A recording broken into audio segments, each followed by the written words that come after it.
আসসালামু আলাইকুম, সবাই কেমন আছেন? আজকে আমাদের উত্তরবঙ্গের বিখ্যাত বাটিক হাউস দুর্গাপুরে আসছি। এই যে অনেক সুন্দর সুন্দর থ্রি পিস আছে দেখতেছি।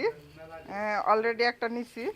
এই যে অনেক সুন্দর সুন্দর থ্রি পিস আছে, সাথে ওড়নাটাও অনেক সুন্দর। তো এরকম সুন্দর কাপড় চোপড় নিতে হলে আমাদের বাটিক হাউসে আসবেন, এবং আপনাদেরকে অনেক কম দামে ভালো ভালো থ্রি পিস পাওয়া যাবে, এখানে দিবে এনারা। তো এতে আসবেন, এরকম আরও অনেক সুন্দর সুন্দর কাপড় চোপড় আছে। এগুলা সবই প্রায় থ্রি পিস, এগুলা সবই থ্রি পিস। এই যে বাটিকের অনেক সুন্দর সুন্দর আছে, কালারগুলো অনেক সুন্দর এবং অনেক কোয়ালিটিফুল থ্রি পিস। তো আপনারা অবশ্যই এখানে আসবেন। আর দুর্গাপুরে যে এত সুন্দর সুন্দর থ্রি পিস পাওয়া যায়, আগে কিন্তু পাওয়া যেত না, এখন পাওয়া যাচ্ছে উত্তরবঙ্গের বাটিক হাউসে। আসবেন।